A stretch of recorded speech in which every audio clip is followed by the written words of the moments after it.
Hi, it's Dwyer, gamblersadvisory.com, DwyerVIP.com. Remember, the opinion you should follow should be your own. Just consider this video to be a second opinion from a complete stranger online.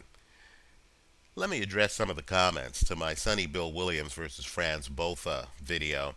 And for those who don't know, I think this is an easy fight for the underdog, Franz Botha. I don't think that Sonny Bill Williams has enough experience, quite frankly, to deal with the former heavyweight champion. Now, interestingly enough, a lot of viewers, after looking at the fighter's records and looking into the fight, have commented that they believe that Botha, who's in his 40s, may be in this for a quick payday, and that he may be throwing the fight. Right? The idea is that Botha, I guess, wants an early retirement, and how else could this kind of mismatch fight be made? Let me just say, these guys are actually fighting for a minor WBA heavyweight title. I believe it's the WBA Intercontinental Heavyweight title or something like that. Those are very valuable. You can then market fights as championship fights. Not only that, those minor titles actually give you access to major media outlets, right? Some of these stations, HBO, Showtime, they won't be interested in putting on a fighter in his mid 40s unless that guy has some credibility, he has some minor title. Also, keep in mind that there are a lot of fights at heavyweight that don't involve the Klitschko's that would get the holder of a minor title who's putting it up at stake hundreds of thousands, if not millions of dollars. Right? Think about it. A fight against David Price, a fight against Tyson Fury, a fight against Deontay Wilder, a fight against Tomas Ademic, a fight against Steve Cunningham. These are lucrative fights, right? These minor titles from bodies like the WBA, quite frankly, are too valuable to take bribes to pass up. If I have the capability, and Franz Botha would know this better than anyone because he's been in the game for a long time. How long? You know, he's even fought champions like Michael Moore, in addition to the guys I mentioned in the video. Tyson, Lewis, Holyfield, Klitschko, right? He's even fought Michael Moore. He understands the value of having belts. And all I'm saying is the idea that he has a clear path to one against a guy with only 5 pro fights is the kind of opportunity he would leap at. If they were going to bribe Botha, I don't think they could afford that bribe because conceivably the belt could be worth millions of dollars. Let's be real too. If a Franz Botha wins this fight and picks up the belt, and if he then fights one of these up and coming guys, right? Jonathan Banks, Seth Mitchell, and if he were to beat them, that next fight could be worth millions for him. Easily. Right? So the idea of a bribe, forget it. Let me go one step further. You know, guys in their 40s who've literally fought hard their entire career. Keep in mind, as I said before, and I know people are going to say, well, Botha has lost some recent fights. Look at the guys he fought in the last few fights. All of them are much better than Sonny Bill Williams. All of them are world-class guys, right? But understand, against Michael Grant, he was winning that fight. Gave it away in the 12th round. Got sloppy, got knocked out, right? The point is, Franz Botha isn't going to throw his legacy away and completely throw his career away by throwing a fight to a guy who only has 5 pro fights. I mean, come on. Let me also point out, too, that in the news, they have reports that Sonny Bill Williams is saying he's not afraid of Franz Botha and stuff like that. That's nice, but who cares about that? At least gamblers don't care about that. Fighters can be fearless. That's great. That's not going to help him straighten out his right hand. Right? That's not going to help him come up with defense. That's not going to suddenly give him head movement in the ring. Right? So a fighter's bravado sells tickets. That's great. Doesn't matter to me at all. Sonny Bill Williams can believe in his invincibility. Many fighters do before they get hit. Let's shift gears a little bit. Let's talk about Juan Manuel Marquez announcing that he has no plans to fight Manny Pacquiao again. Now, I'll say this. Could be a ploy. Could be part of a negotiation. Could be a way to say, hey, if I don't get the lion's share of the money, I'm not even looking your way. That's possible. But I actually think that that's not the case. I believe that the Pacquiao series could not have ended better for Juan Manuel Marquez. Going into that fourth fight, understand that there was a question on whether Manny Pacquiao ever beat Juan Manuel Marquez. Juan Manuel Marquez maintained that he didn't lose any of those fights. His trainer, Nacho Beristain, maintained that his fighter never lost any of those fights. There are boxing fans out there who believe that he never lost any of those fights. The idea was that he got beaten by the judges, not by Manny Pacquiao. Right? So, of course, we get to the fourth fight, and Marquez takes the judges out of the equation. He closes the show. Pacquiao is not TKO'd. Pacquiao's KO'd. Right? It's very hard to see how a fighter can improve on that. Right? That series is done. Legacy-wise, there's nothing for Juan Manuel Marquez to get by continuing that Manny Pacquiao series. Right? The folklore is going to be that he closed the show. That there was some politics, that, he had a bad first round in the first fight, got off the canvas, got the draw. Then there were some politics and, some questionable decisions. We're going to hear that the crowd booed when the scoring was announced for the third fight. Think about that, right? Then you get to the fourth fight, and of course, Pacquiao is face first, unconscious, right? I believe that that's all Marquez needs in his biography in the Pacquiao chapter. So I saw Marquez on a boxing show the other day. I've actually posted the video on my YouTube channel page. It's a Spanish show. It's Golpe a Golpe. And Marquez, incredibly, still looks in fighting shape. This is a guy in his late 30s, and he hasn't gained any weight since the Marquez fight. Since the Pacquiao fight. It's obvious that Marquez is still working out. He's still training. So the question is, who is Marquez training for? Right? Is there a fighter out there that Marquez is targeting who he feels can provide the next chapter in his legacy? Right? So I was wondering, well, who would that fighter be? Is he really motivated to fight a Brandon Rios? Or a Mike Alvarado? Or a Lucas Mathis? Or a Danny Garcia? Perhaps a Zab Judah? Is there any real great upside to fighting those younger lions?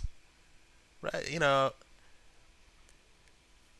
I believe the answer lies in the response to the Google search on Marquez's comments about whether his fight against Floyd Mayweather would have turned out differently had he had his current nutritionist and current nutritional program. If you recall, Marquez was not a welterweight. Marquez gained weight to fight Mayweather. And Marquez, being old school, was doing old school things like drinking his urine and things that modern day nutritionists would cringe at. Right? Well, it's only the last two Pacquiao fights that Marquez had to gain weight and fight above 140. And of course, he hired Angel Heredia, who helped him do so. I'll just say this. Marquez is so convinced in the benefits of his new nutritional program, apparently helped him quite a bit, that he has told reporters that he believes that the Mayweather fight would have turned out differently if he was on his current nutritional program. Now, if you're a surefire boxing Hall of Famer, and you're interested in legacy, you're a man of principle, right? You hung in there, you fought Manny Pacquiao several times, right? You're a principled guy. And, for you, it's about taking challenges and stuff like that. All I'm saying is the number one person on your hit list is going to be the person with whom you have unfinished business. I believe Marquez feels that he has an untied shoelace, right, over that Floyd Mayweather loss. He needs to lace that up. He wants the opportunity to avenge that loss. I believe that's what has him in shape, still training, still in the hunt, even after it hit the biggest win of his career over Manny Pacquiao. Right? Why else would Marquez be telling reporters that he feels that the Floyd fight would have ended differently? Let me point out, too, that maybe he's looking at the same CompuBox numbers I am. Floyd's worst fight in years, according to CompuBox, was his last fight against Miguel Cotto. Now, Floyd won that fight, in my opinion, by several rounds. But Floyd did get hit. Floyd's face was puffed up. And Cotto, after that fight, in his fight against Austin Trout, looked ordinary. Didn't look to be on top of his game. The question has to be asked, are those CompuBox numbers from the Cotto-Mayweather fight some kind of evidence that Mayweather's slowing down a little bit? Maybe Marquez thinks so. Maybe Marquez thinks he has a shot on Mayweather. I can't explain it any other way because why else would Marquez still be interested in continuing his boxing career when he doesn't want to fight Manny Pacquiao again? Right? I don't think that the idea of fighting Lucas Mathis or Danny Garcia is that appealing to him. Right? I don't think he's staying in the hunt to fight an Amir Khan. I believe that a guy like Marquez understands that a Khan would have a decided hand speed advantage on him. Right? So I believe that this proud warrior, who is still in fighting shape as I make this video, is keeping himself in fighting shape to take care of unfinished business. I believe that unfinished business is against an all-time great. Let me say one other thing. I believe Marquez understands that the fans are not going to punish him if he were to lose again to an all-time great. In other words, it doesn't diminish his legacy that he couldn't beat Floyd Mayweather. It hurts his legacy if he were to lose to a Brandon Rios. Right? If he were to lose to, fighters who have had rough spots in their careers, Zab Judah, right? I believe that that would hurt his legacy. It would make him look like he's one of a handful of champions in his division, right? Right now, he's a singular presence, right? Just like Floyd's a singular presence. And so I believe that the risk to legacy for Marquez against Danny Garcia or Lucas Mathis is too great. I actually believe there's less risk to his legacy and much more personal redemption and satisfaction if he's able to fight Floyd Mayweather. Let me say this too. I know that there's been talk about a Mayweather Devin Alexander fight. Quite frankly, I was looking forward to Devin Alexander against Kell Brook. Aren't we getting ahead of ourselves? Is Devin Alexander really going to try to play the injury card and then leapfrog Kell Brook to fight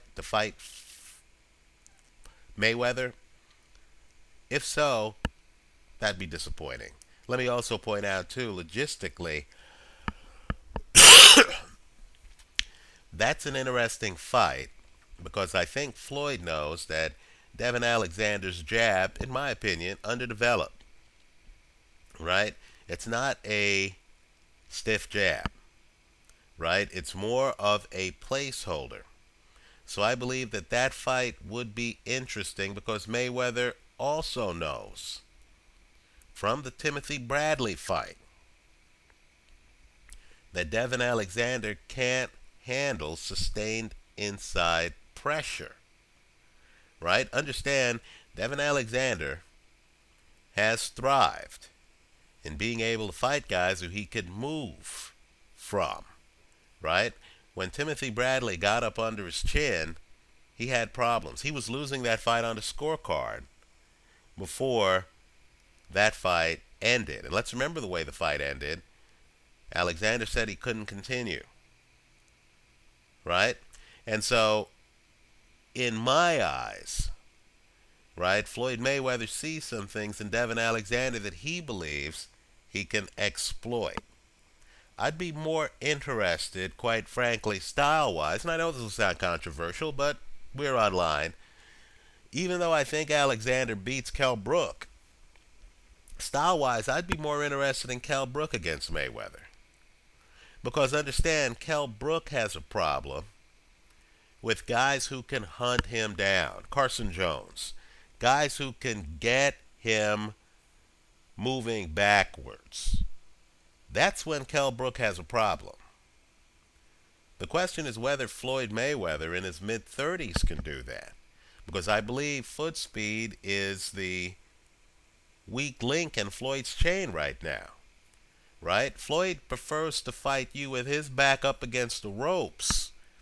He doesn't want to actually have to come find you.